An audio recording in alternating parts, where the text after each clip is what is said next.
आप कहानी में हम देखते हैं कि जैसे ही लता का पति सुबह को नहाकर बाथरूम से बाहर निकलता है और अपनी बीवी को इस सेक्सी साड़ी में देखता है तो ये अपने आप पर कंट्रोल नहीं कर पाता और अपनी बीवी के साथ पलंग तोड़ना शुरू कर देता है। तो अचानक से लता के पास इसकी छोटी बहन का फोन आ जाता है जो इसको बताती है कि दीदी मेरी कॉलेज की कुछ दिन की छुट्टी पड़ गई है तो मैं तुम्हारे पास ही तुमसे मिलने के लिए आ रही हूँ और मैं स्टेशन पर आ गई हूँ तो तुम जल्दी से जीजा जी को मुझको लेने के लिए भेज दो।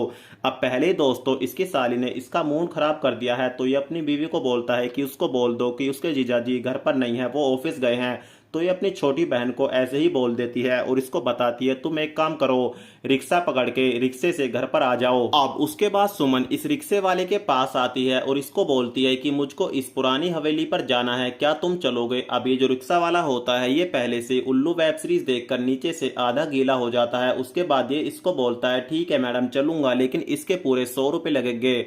उसके बाद दोस्तों ड्राइविंग करते समय इस रिक्शे वाले का ध्यान ड्राइविंग पर कम सुमन की तरफ ज्यादा होता है और ये सुमन को शीशे में गंदी नजरों से देखने लगता है। अब सुमन इस छिछोरे ड्राइवर के इरादे समझ जाती है और इसको बोलती है कि भैया बात ऐसी है, पुराने जमाने में घोड़ों के आंखों पर पट्टा लगा दिया जाता था ताकि वो इधर उधर ना देख के सीधे चलते रहें और मुझको लगता है तुम मेरी बातें समझ गए होगे। उसके बाद ये ड्राइवर बोलता है कि मैडम मैं तुम्हारी बातें समझ गया। अब दोस्तों इस शीशे को अपनी तरफ कर लेता है और आगे फोकस करके ड्राइविंग पर ध्यान देता है। अब सुमन सही सलामत अपनी मंजिल पर पहुंच जाती है। उसके बाद ये ड्राइवर को 500 रुपए देती है तो ये ड्राइवर बोलता है कि मैडम सुबह सुबह का वक्त है, मेरे पास खुले पैसे नहीं है, तुम मुझको खुले पैसे दे दो। उसके बाद दोस्तों सुमन इस 500 के नोट को खुलाने के लिए मजबूर होकर इसको एक किताब खरीदनी पड़ती है जिसका मूल्य 100 रुपए होता है।